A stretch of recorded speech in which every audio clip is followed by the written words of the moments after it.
everyone, welcome back to the deep dive. We always try to bring you thought-provoking stuff here, and today is no exception. We're going to be diving into this really interesting connection between self-mastery, that ability to really steer your own life, and the concept of privilege, those advantages some folks just kind of start out with in society.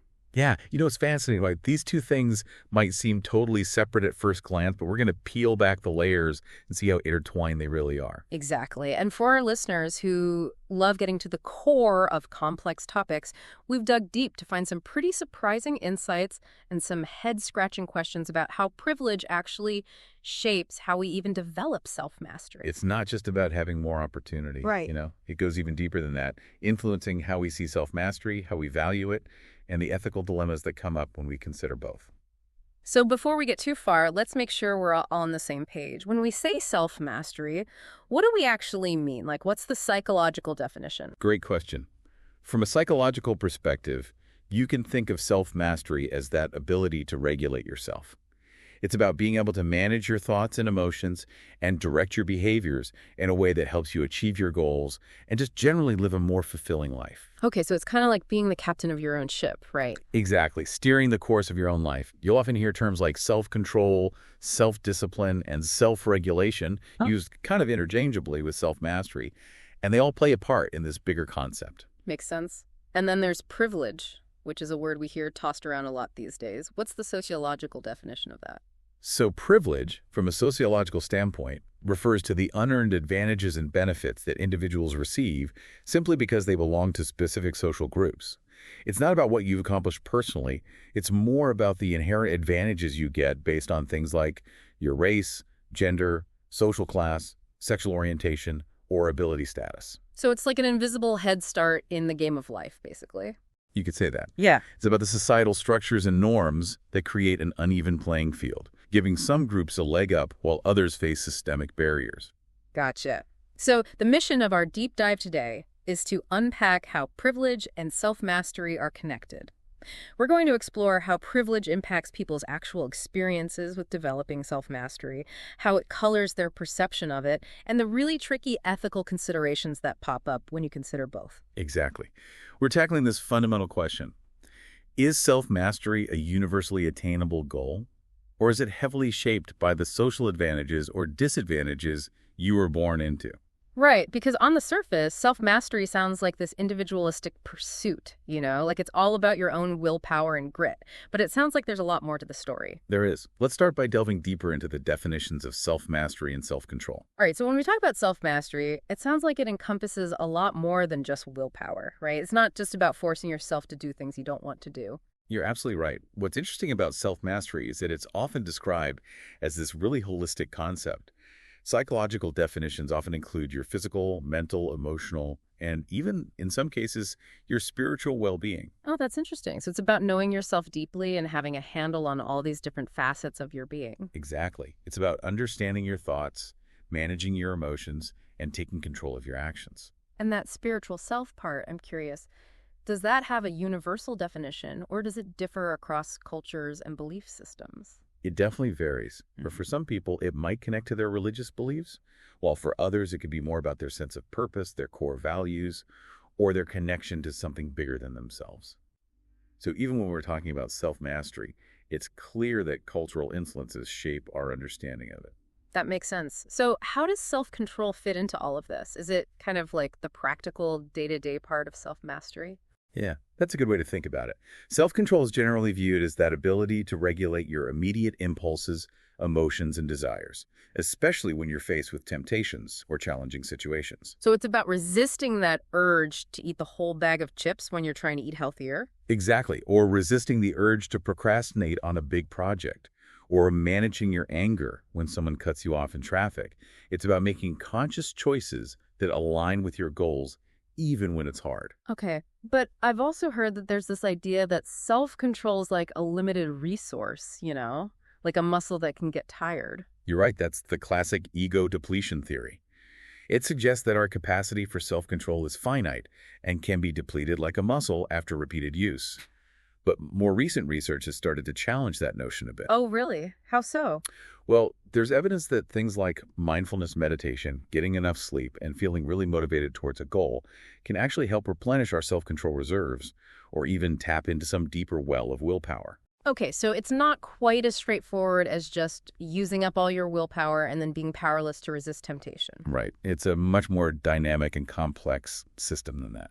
So if both are about managing yourself, how do we distinguish between self-mastery and self-control? Are they really that different? They are, although they're definitely intertwined. You could think of self-control as more that initial step, like the on-the-spot regulation of impulses and desires. It requires constant vigilance and effort to keep those urges in check. But self-mastery is more about the bigger picture. It's a deeper, more ongoing journey of self-discovery, self-acceptance, and aligning your life with what's truly important to you. So if self-control is about saying no in the moment, what would you say self-mastery is about? I'd say it's about being able to consistently say yes to the actions and choices that align with your values and your long-term vision, even when it's tough.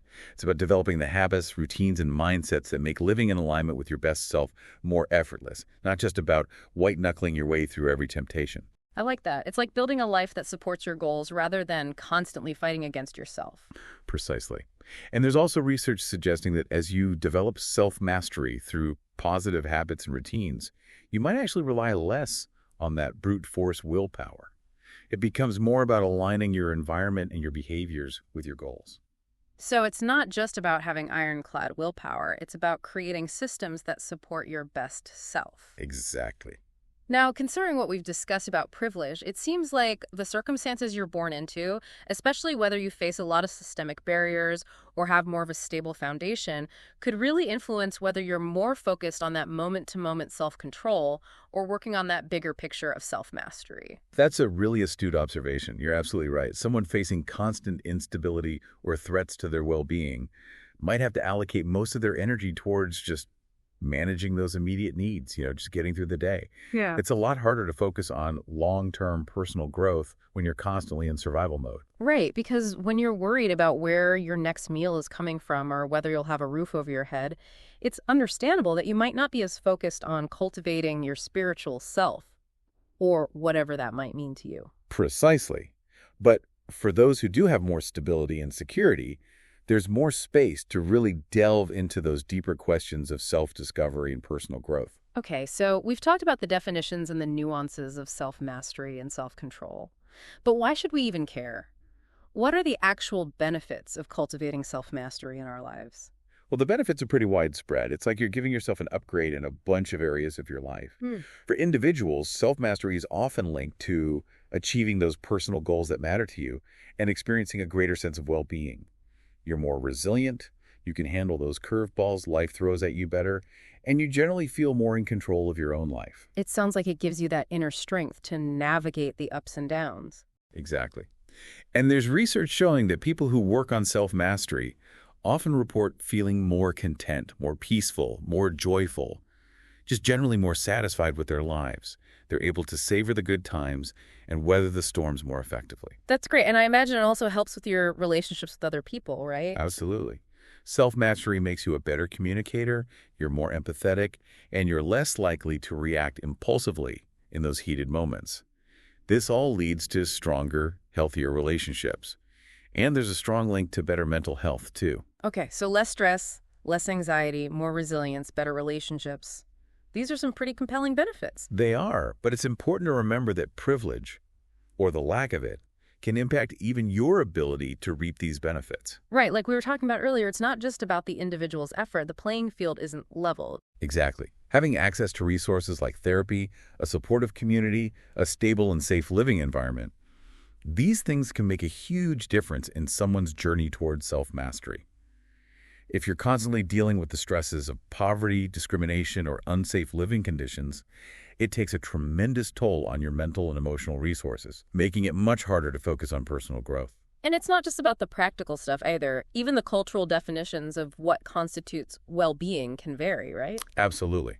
What's considered a successful or fulfilling life can differ across cultures, which can then shape how different societies view the importance and the benefits of self-mastery. Okay, so beyond personal well-being, what about the professional world? Does self-mastery give you an edge there, too? It definitely does. In the workplace, self-mastery is like having a secret weapon. Hmm. It makes you more productive, helps you manage your time more effectively, and it makes it easier to really focus on those important tasks without getting distracted. And this can translate into some very real career advantages. Well, for starters, it can help you get ahead. Studies have shown that people with higher levels of self-control tend to earn more money, get promoted more often, and land more prestigious roles. They're also generally more satisfied with their work. That's interesting. So it's not just about working hard. It's about being able to manage yourself effectively. Exactly. Self-mastery helps you make better decisions, be more resilient in the face of setbacks, and build stronger relationships with colleagues. And again, it seems like privilege could amplify these advantages, right? For sure. Individuals from more privileged backgrounds often have access to better education, more influential networks, and they might encounter less discrimination in the workplace. All of this can make it easier to translate that inner self-control into tangible career success. But there's also this kind of interesting paradox to consider here. Oh, what's that? Well, there's some research suggesting that sometimes those folks who are perceived as having really high self-control can actually end up with more work piled on them or even get viewed negatively by their peers. Really? Why is that? It seems that some colleagues might see them as less collaborative or even a little bit intimidating. And how this plays out can definitely be influenced by the power dynamics and the privilege at play within a particular workplace culture. Okay, so there's a potential downside to being seen as too self-controlled. It's like you have to find that balance. Right. It's about being strategic and using your self-mastery skills in a way that benefits both you and your team. Okay, moving on from work, what about those close personal relationships? How does self-mastery play a role in those? It's absolutely crucial for having healthy, fulfilling relationships. Think about it. When you're more in command of your own emotions and reactions, you're less likely to lash out, get easily irritated, or say things you'll regret later. That makes sense. You're more likely to be that calm, steady presence that people can rely on. Exactly. Self-mastery helps you become a better listener, a more supportive partner, and you're better equipped to navigate those inevitable conflicts that arise in any close relationship. So less drama, more understanding. Yeah, you could say that. And research actually backs this up. Studies have shown that people with higher levels of self-control tend to have more satisfying and stable relationships. I'm curious, though, could privilege also play a role in how self-control affects relationship dynamics? It definitely could. For example, someone in a more dominant social position, maybe due to their gender, race, or socioeconomic status, might feel less pressure to consistently regulate their behavior and interactions because of the inherent power imbalances that exist. They might have more leeway to express their emotions or assert their opinions without facing the same consequences as someone in a less privileged position. That's a really good point. Power dynamics definitely come into play in all relationships. For sure. And being aware of those dynamics and how they intersect with self-mastery can help us create more equitable and respectful relationships. Okay, last but not least, let's talk about the connection between self-mastery and our financial lives. It seems like that's a big one for a lot of people. It is. And it really comes down to this. Having better self-control often leads to having more money in your pocket. When you're able to manage those impulses to spend, resist those treat yourself moments, you're less likely to blow your budget and more likely to reach those long-term financial goals. It's all about delayed gratification, right? Resisting that immediate urge to buy that shiny new thing in favor of building a more secure future. Exactly. And this isn't just about avoiding impulse purchases. It's also about having that discipline to stick to a budget, save for retirement, invest wisely, and generally manage your finances in a way that creates long-term stability and well-being. And again, socioeconomic privilege probably plays a huge role here, right? Without a doubt. People who are born into wealth or financial stability often have a much easier time building wealth and achieving financial security, even if their self-control skills aren't that great. They might have safety nets, family support, or access to financial advisors that others just don't have. Right. If you're constantly struggling to make ends meet, just putting food on the table and keeping a roof over your head, it's understandable that saving for retirement might not be your top priority. Exactly. And the constant stress of financial insecurity can actually deplete your self-control resources. making it even harder to resist those temptations to spend or indulge in those little treats that provide a moment of relief. So it becomes a bit of a vicious cycle, doesn't it? It can. Poverty creates conditions that make it harder to exercise self-control, which then makes it harder to break free from that cycle of poverty. It's a complex issue with no easy answers. Okay, so we've seen that self-mastery is linked to a ton of benefits, both personally and professionally. But how do we actually go about developing it? What are some practical things people can do? Great question. There are a bunch of different approaches, but let's break it down into a few key categories.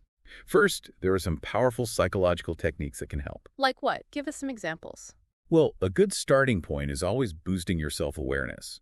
This means really paying attention to your thoughts, your emotions, and your behavioral patterns, especially in those moments when you're tempted to act impulsively.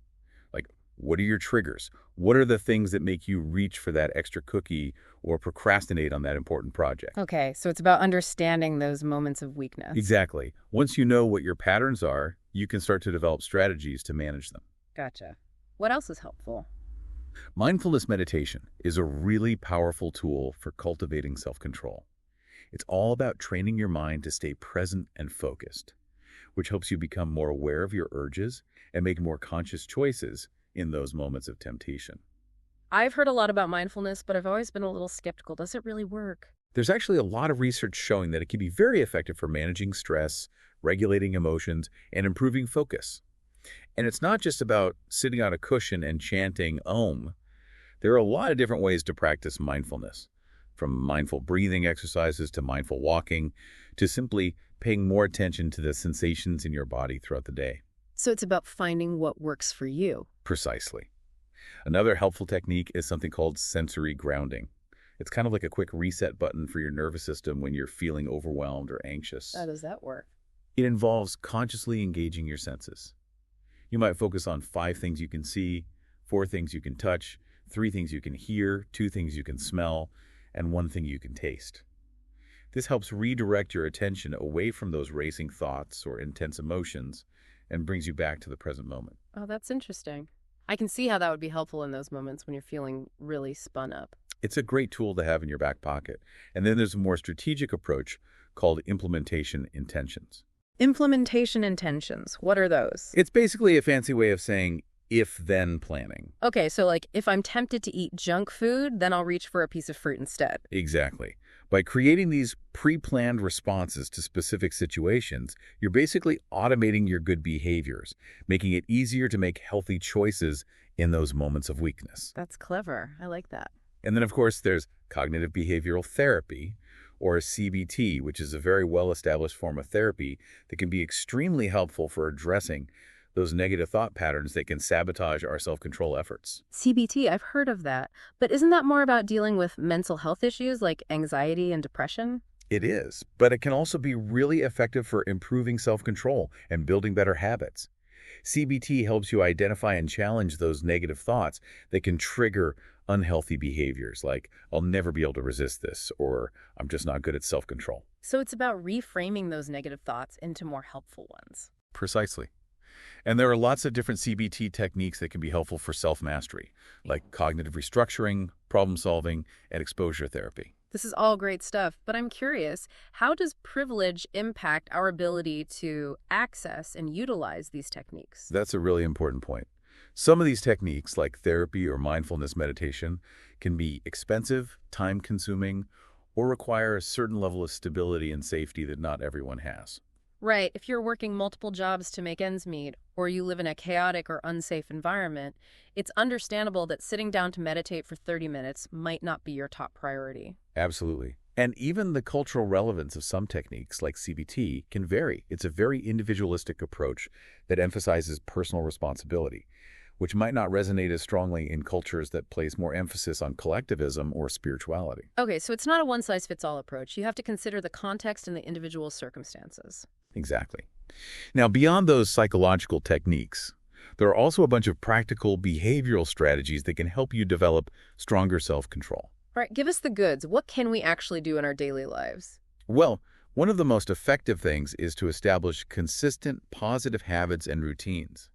This might sound simple, but it can make a huge difference. So like having a regular sleep schedule, exercising regularly, and eating healthy meals. Exactly. When you create structure and predictability in your life, it frees up mental energy that you can then direct towards your goals. It also reduces the number of decisions you have to make each day, which can be a real drain on your willpower. Okay, so it's about setting yourself up for success. What else? Setting clear, specific goals is crucial. And not just any goals, but SMART goals. SMART goals, what does that stand for? SMART stands for specific, measurable, achievable, relevant, and time-bound. Oh, right. I've heard of that before. So instead of just saying, I want to be healthier, you would say, I'm going to walk for 30 minutes every day after work for the next month. Exactly. When you have a clear target to aim for, it's a lot easier to stay motivated and track your progress. And then there's the classic strategy of delayed gratification, which is all about resisting those immediate urges in favor of something better in the long run. Like that marshmallow experiment with the kids, right? Exactly. The kids who could resist eating the marshmallow right away in order to get 2 marshmallows later on turned out to have better outcomes in life. Things like higher SAT scores and lower body mass indexes. Wow, that's fascinating. So how do you actually practice delayed gratification? You can start small. Maybe instead of scrolling through social media for an hour, you tell yourself you'll work on that important project for 30 minutes first, and then you can have your social media time. Or instead of buying that new gadget right away, you give yourself a 24-hour waiting period to really think it through. Oh, I like that. That's a good tip.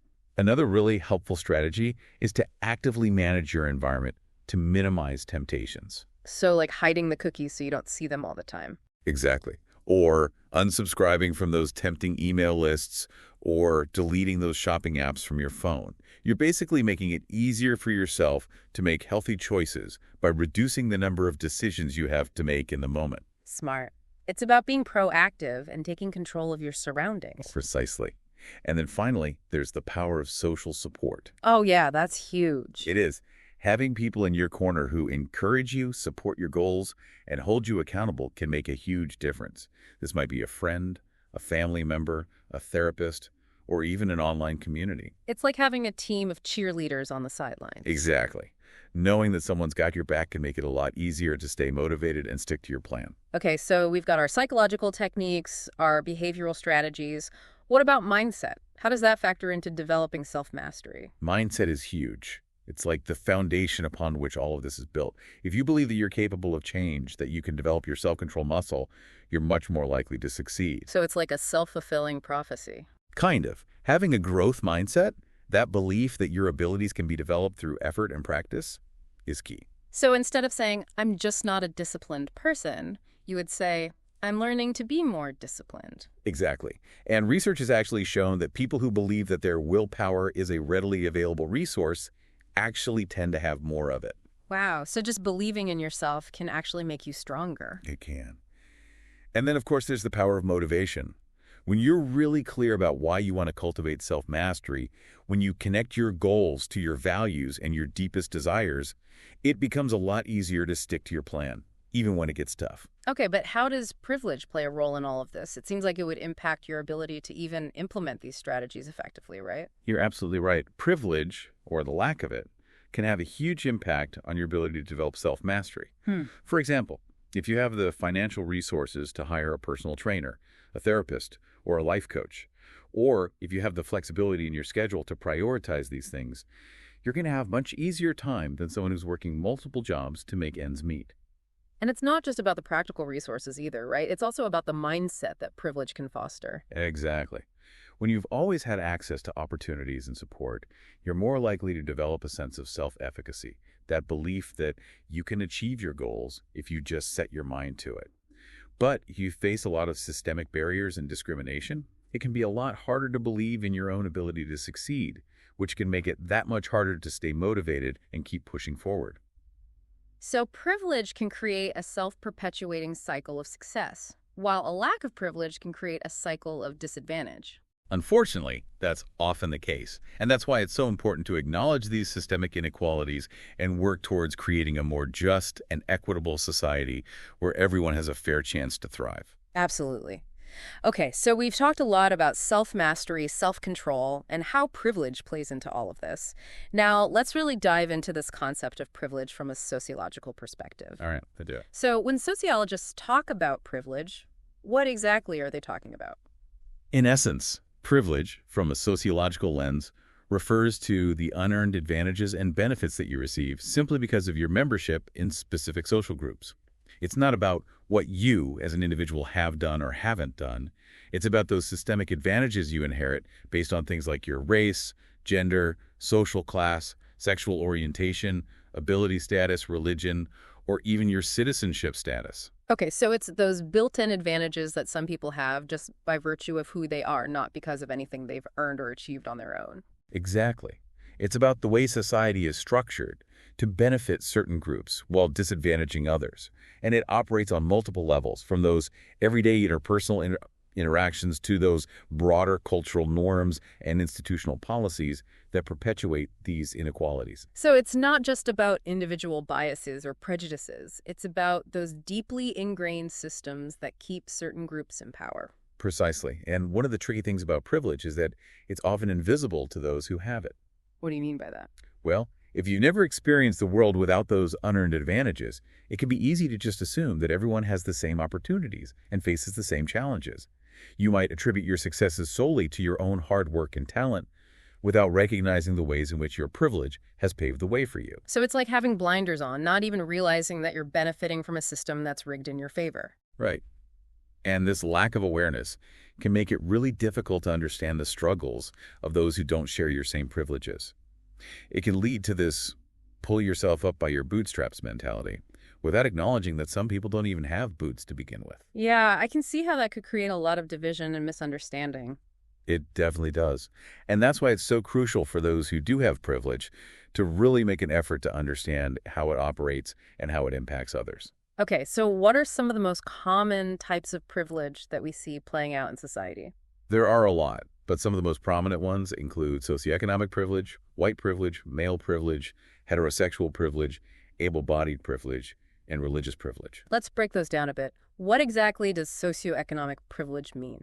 Socioeconomic privilege is all about those advantages that come with being born into a wealthy or upper-middle-class family. It means having access to better schools, better health care, safer neighborhoods, and all the other resources and opportunities that money can buy. Right, like having a financial safety net to fall back on if things go wrong, or being able to travel and broaden your horizons. Those are things that a lot of people just don't have access to. Exactly. And those advantages can accumulate over time, creating a widening gap between the haves and the have-nots. Okay, what about white privilege? White privilege refers to those unearned advantages that white people receive in a society that's structured to benefit them. This might include things like not being racially profiled by law enforcement, not being discriminated against in hiring or housing, or seeing yourself represented in the media and in positions of power. Right, it's about not having to worry about race being a barrier to your success or your safety. Precisely. And male privilege. Male privilege is similar to white privilege, but it's based on gender rather than race. It's about those advantages that men receive in a patriarchal society that values masculinity over femininity. So what are some examples of those advantages? Well, men are often paid more than women for doing the same work. They're more likely to be promoted to leadership positions, and they're less likely to be interrupted or dismissed when they speak. They also generally have more freedom and autonomy in their lives, and they're less likely to be victims of violence or harassment. Okay, that makes sense. What about heterosexual privilege? Heterosexual privilege is all about those advantages that heterosexual people receive in a society that assumes heterosexuality is the norm. So it's about not having to worry about being discriminated against because of your sexual orientation. Right. Heterosexual couples can openly express affection without fear of harassment. They have legal protections for their relationships, and they generally don't have to worry about their sexual orientation being a source of stress or stigma. Okay, and what about able-bodied privilege? Able-bodied privilege is about the advantages that people who don't have disabilities have in a society that's not designed to be accessible to everyone. So things like being able to easily navigate public spaces, use public transportation, or access buildings without having to worry about stairs or ramps. Exactly. And it's also about not having to worry about facing discrimination in employment, housing, or education because of your disability. Okay, and finally, what about religious privilege? Religious privilege is about the advantages that people who belong to the dominant religion in a particular society receive. In many Western countries, this would be Christianity. So it's about not having to worry about your religious beliefs being a barrier to your success or your acceptance in society. Right. In many places, Christian holidays are recognized as national holidays, and Christian symbols are often displayed in public spaces. People who belong to minority religions often don't have these same advantages. This has been really insightful, but I think it's important to reiterate that idea you mentioned earlier about intersectionality. Yes, that's a key concept to understanding privilege. It's not as simple as just checking boxes, right? People's experiences with privilege are going to vary depending on their unique combination of identities. Exactly. We don't just exist as one single identity category. We all hold multiple social identities at the same time. Our race, gender, sexual orientation, socioeconomic status, ability status, and so on. And those identities all interact with each other to shape our experiences and our opportunities in the world. Right, so a white heterosexual man from a wealthy family is going to experience a different set of privileges than a black lesbian woman from a working class family, even though they might share some.